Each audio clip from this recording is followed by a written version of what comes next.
سلام ومحبة لكل اللي بيشوفني وبيتابعني من أي مكان في الدنيا. ازيكم عاملين ايه؟ النهاردة تكملة بقى يعني الروتين القوي جدا والجامد جدا. هنطلع طبعا البوتاجاز.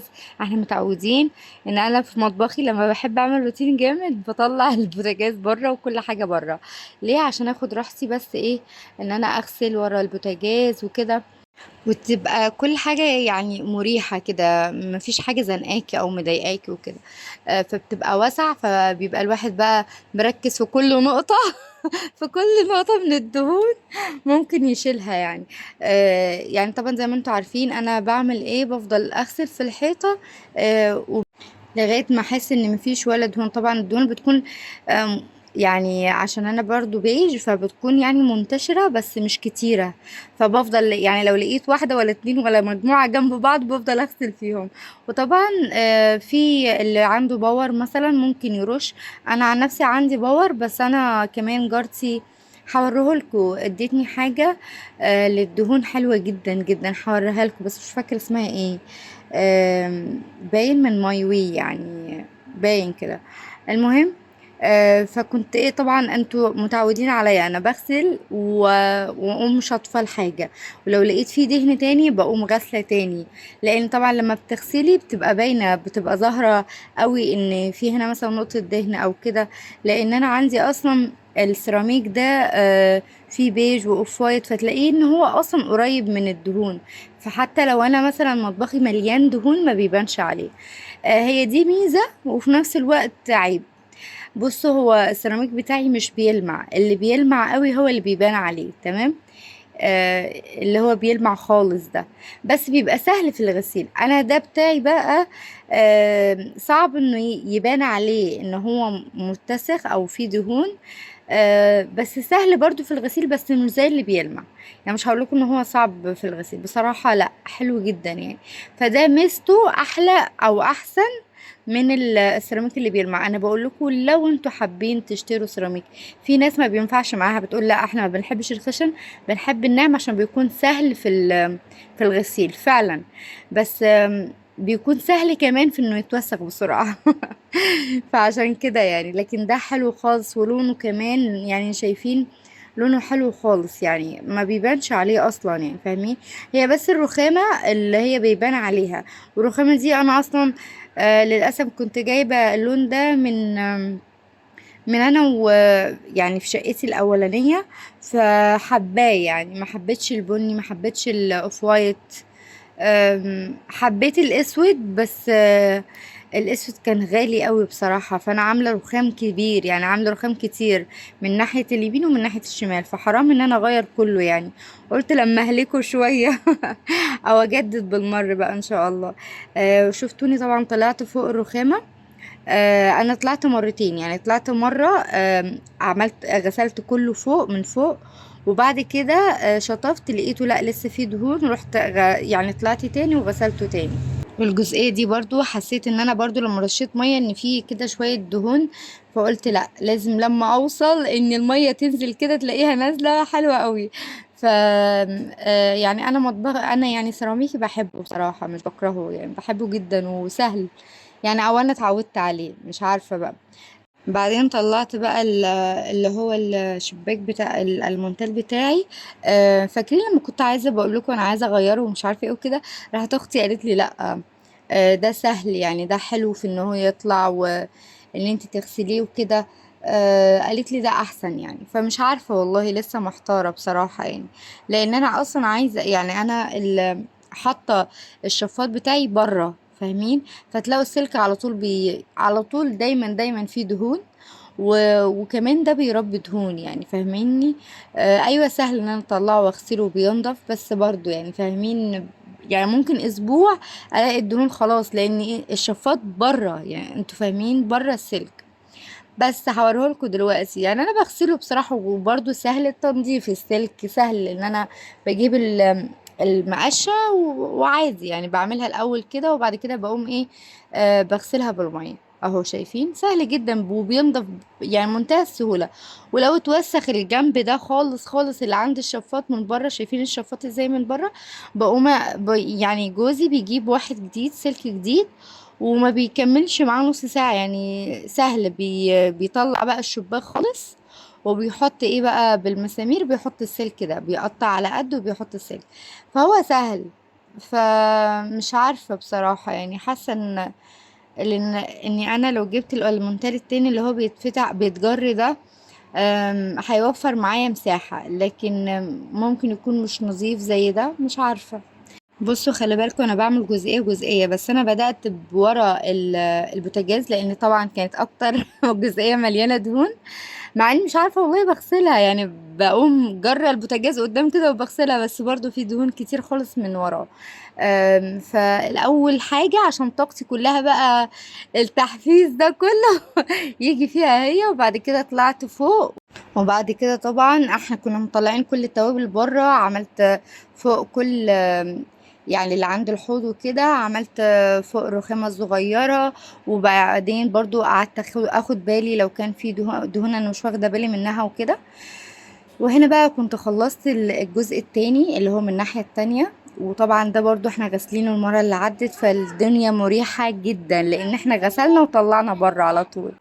فشايفين لما بيكون في ترتيب، انا كان نفسي على فكرة انزل لكم كله مرة واحدة، يعني كان هيبقى مريح، وهيبقى يعني تاخدوا بالكم كده من كل التفاصيل وكده. بس بعد كده قلت لا، بالعكس انا لو قسمته يعني هيبقى اسهل، يعني اسهل ليكم انتوا. المونتاج صعب والله، بس انا قلت لا عشان خاطر ايه، يبقى كل حاجة باينة يعني وظاهرة وكده. المهم، طبعا قبل ده كله انا كنت عامله جوه المطبخ، يعني انا جوه المطبخ اصلا عاملاه. لان جوه المطبخ ده انا يعني بحاول ان انا لما الاقي فيه مثلا رف متكركب مثلا او كده، بقوم ايه عاملاه اول باول. انا بجد عايزه اصور لكم انا وبعمل كده، يعني مثلا في خلال الفيديو مثلا اقول لكم. حتى بقيت اعمل كده برضو، حتى في الهدوم على فكره، في الدواليب الهدوم بقيت لو لقيت مثلا في رف، لا الدولاب ده مش الرف ده مثلا مش يعني مش متوضب وكده، لا بقوم انا وبطبق الهدوم، بقوم مطلعه الجزء اللي هو مش متوضب من الهدوم وبقوم حطاه. ليه ده كده اول باول، فمش هتحسي بحاجه، والحاجه بتبقى بسيطه وحلوه بجد. كفايه ان انت كل ما تفتحي الدولاب بتلاقيه متوضب، يعني مش ان هو مرة واحدة او كده. تقولي لا خلاص بقى بالمر، بقى لما اجي بالمرة اعمل الدولاب كله، لا. لما تعملي رف رف مش هتحسي بتعب، ومش هتحسي ان انتي في حاجة عبء عليكي، فاهمة؟ فكانت حاجة حلوة. انا دلوقتي عملت الفرن، بس بصوا دي صدت، مش عارفة ليه عملت كده، مع ان دي اصلا مش بنستخدمها، يعني دي اللي من تحت اصلا مش بستخدمها يعتبر. بس مش عارفه ليه عملت كده يعني. مش عارفه، جوزي قال لي ممكن تدهن، فمش يعني لسه هيسأل، فمش عارفه. قولوا لي انتوا بقى لو حد عارف ازاي ده يطلع او كده. وغسلت. بصوا بقى الفرن من جوه برضو عامل نفس اللون، هو عشان صاج، صحيح عشان صاج هو عامل كده. مش عارفة، بس انا لو نضفته هو بيه حلو يعني. انا اصلا بصوا الفرن دي هلكاها بصراحة، كتر خيرها والله العظيم. يعني انا عن نفسي بقول لكم كتر الف خيرها. والله هلكتها خالص خالص، يعني ما شاء الله عليها. بعمل فيها كل حاجة بصراحة، يعني لان طبعا زي ما انتوا قلت لكم، انا عاملة الكهرباء ممارسة وكده، فعندي الكهرباء يعتبر ارخص من الانبوبة. الانبوبة دلوقتي شوفوا بكام يعني. فلو كل حاجة هعملها في الأنبوبة وتخلص يا لهوي. بس المخبوزات اللي بعملها في الفرن، المخبوزات دي عشان عايزة نار عالية وكده، حاولت أعملها في الفرن ده، بس لقيتها لأ بتبوظ، فقلت خلاص يعني ليه أضيع مجهودي وكده في المخبوزات عشان خاطر أنبوبة يعني. أيوة يعني أنا بحب أوفر والله وكده، بس يعني فاهمين، لا احنا عايزين ناكل برضو حاجة حلوة، وفي نفس الوقت الدقيق خسارة يعني وتعبي كمان. اه كده ببقى خلصتها، بقت حلوة ونضيفة. بس هو الصاج مش عارفة ليه عامل كده، لو حد عنده حل يقول لي يا ريت. هنا بقى ده كان تحت الفرن، لان انا حولت الفرن عند الحوض، قلت تغيير يعني. وعشان يديني وسع كده في الرخام واعرف اصور لكم وكده، بدل ما هو زانق الدنيا مش عارفة ليه، ادى وسع فظيع. هتشوفوا في الاخر المطبخ هيبقى عامل ازاي جميل بجد. هنا بقى خلصنا، وهنحط ايه بقى؟ بصوا الالمونتال بقى بيلمع. بعمل لكم بقول لكم اعملوا لايك بقى. دلوقتي بقى هنمسح ايه، هنمسح كل المطبخ، بس انا هوريكم جزئيه صغيره. انا طبعا في كل حاجه يعني، حتى الحيطان بتيجي جزئيه صغيره، لكن انا عملت كل الحيطان يعني فاهمين. حتى لما كنت على الرخامه برضه وريتكم جزئيه صغيره. يعني انا لو وريتكم اصلا انا سلت الحيطه وشطفتها وكده هتملوا وتزهقوا. المهم هنا بقى عملت دي عشان كان لسه ما مسحناش الارض، لسه هنمسحها. فقلت خلاص يعني اغسلها كويس وادلق ميه فيها. المفروض ان هي غلط، بس اعمل ايه، انا عايزاه يبقى بيلمع كده. ده اللي كان من فوق. اللي من فوق سهل، انتوا عارفين المشكلة في اللي تحت متقشر كده. وهنشوف له حل، بس ان شاء الله هنشوف له حل، مش هنسيبه كده. يعني ده يعتبر مش متقشر، شايفين النقط دي؟ التقشير يعتبر بسيط ومش باين. والله انا فوجئت ان هو باين في التصوير، لكن هو مش باين في الحقيقة يعني. حلو. بس الجزئية اللي تحت من المطبخ لا دمار يعني، بص متقشر خالص. وده الرف الوحيد الزجاجي اللي عندي. بس الحمد لله ان يعني ان هو رف واحد بس زجاجي، مش اتنين ولا تلاتة بجد يعني. هو بيقولوا عليه نيش في المطبخ. بس هو لا يعني المفروض ان الواحد ما يعملش كتير بصراحة. زجاجي ده كل البراطيم كل البرطمانات اللي فيه دي فاضية. ولما بكون مثلا هعمل صلصة، هعمل مخلل، هعمل اي حاجة بحطها فيها. فمهمة يعني. على فكرة انا بعد ما بصور بطلع فوق اهو، هو ده اللي بقولكوا عليه اللي جارتي اديتهوني. مش فاكرة اسمه ايه بقى.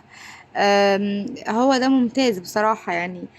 بصوا ازاي شال الدهون بسرعة خالص. هي ما كانتش دهون كتيرة يعني، لان طبعا احنا بنعمله بمسح انا اصلا على طول، بس هو عشان تحت البوتاجاز لازم يبقى فيه زي كده يعني فاهمين. فطلعت طلعت بسرعة جدا جدا، فكان حلو يعني بصراحة. انا عجبني بصراحة. بصوا بقى هتبقى النظافة ازاي بعدين، شايفين النظافة.